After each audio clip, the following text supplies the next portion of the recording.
Hey guys, it's ExandShadow here with the Ramble because I felt like doing this. More Barkley episodes will be up soon. I need to record and edit some, but between school, family, some family stuff, and this fucking hurricane, I haven't really gotten a chance to.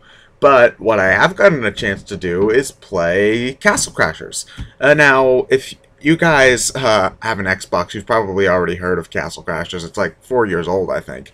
But it only just got released on Steam, so I picked it up and I played it through, and it's a lot of fun. It's a very, very fun game. Since it's on Steam and you can watch my videos, all of you obviously have a computer, so you can obviously all play the game. It's only 15 bucks, I think. So it's all worth your time and money, so go onto Steam and download it. If you've got an Xbox, I'd actually recommend doing it there because playing it with a keyboard is almost impossible. You're going to want a controller, and I have a plug-in controller, so I'm fine, but if you don't already have a USB controller, I'd get that before buying the game on Steam. But anyway, what's the game about? Well, it's a beat-em-up. You know, it's your pretty standard beat-em-up. It's got some RPG elements to it, so when you attack enemies, you gain experience and gain levels, and then you can use that to upgrade your stats. So you can upgrade your melee strength, your agility, your magic power, and your defense.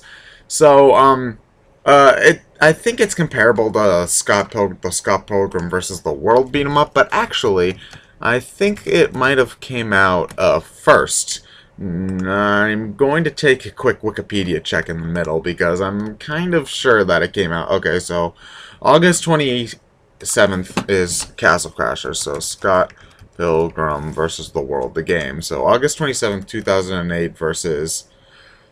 so yeah, 2 years later, Castle Crashers beat out Scott Pilgrim vs. the World, the game, by 2 years. So yeah, fuck you, Scott Pilgrim vs. the World. The hipster comic is now being out-hipstered by a different game. Oh yeah, I think I got really off topic. Anyway, it's your standard beat-em-up fare, but I think it's got a lot more to it than that. Because, when it comes to a beat-em-up, you know, there really isn't too much difference between one beat-em-up to another, other than the aesthetics, you know, the style.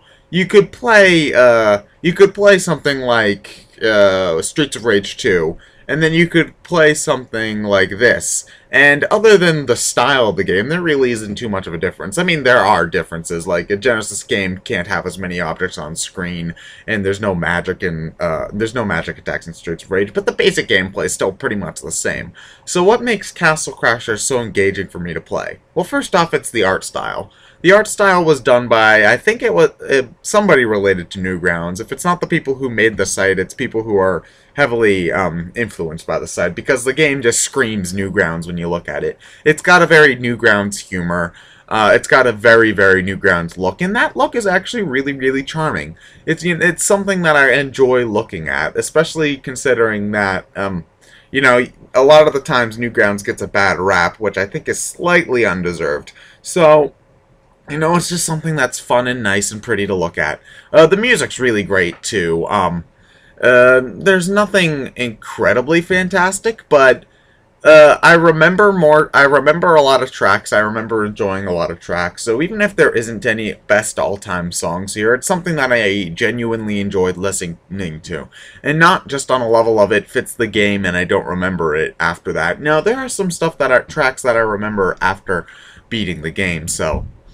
You know, it's a very solid soundtrack, so when you're playing a game like this, having a solid visual style and a solid soundtrack is nice, because if it was boring-ass visuals and a boring-ass soundtrack, I would be having no fun at all. And another layer that makes it enjoyable to play is the level-up system. Now, if you know me, I'm generally very anti-grinding. I hate grinding. You know, and grinding sucks. Nobody likes to do grinding. But sort of this game is... sort of very grindy. You do a lot of leveling up, and the game rewards you for leveling up, and also using the points you get to level up your skills well.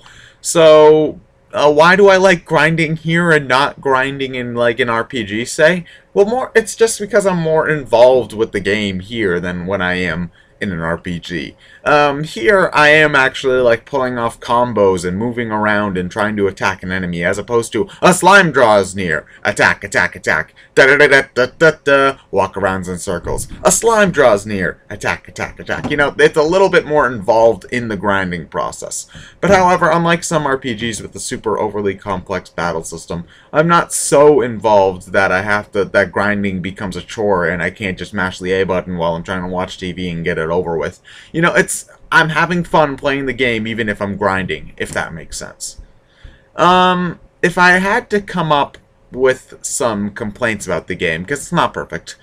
First off, I think it's a little bit too long for its own good. My first playthrough took 9 hours, and well, that's a good that's a good time for a playthrough of a game. I think for a beat 'em up, it drags just a little bit, and that's just another part of my problem with the game is that the game's a little bit too hard. When you're playing it on your own, at least. I haven't been able to do a multiplayer playthrough yet, though I'm getting some arrangements to try one out.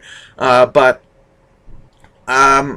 think this game was obviously designed for multiplayer, because trying to beat it on your own either requires you to play the hit and run strategy, which can take forever in some situations, or you just gotta grind. And so the game's just a little bit too hard, and while nothing's unbeatable, and then again, even every time you fail a mission, you're still gaining experience along the way, so you're grinding even as you're not planning on grinding, if that makes sense. So eventually you will win, even if it is just a matter of attrition and stubbornness. But you know, toning down I think adjusting the difficulty depending on how many characters are being played at once might have been a good move. But other than that, you know, it's a very, very fun, solid game that I would recommend that everybody check out. You know, it's on Steam, so none of you have an excuse not to get it. It's 15 bucks, so none of you have an excuse not to get it. It's just a grand old time, and I think that you'll all enjoy it. Anyway, yeah, I'll try to get more Barkley up soon, but real life might get in the way of that. But anyway, I'm ExandShadow, and I'll see you guys later.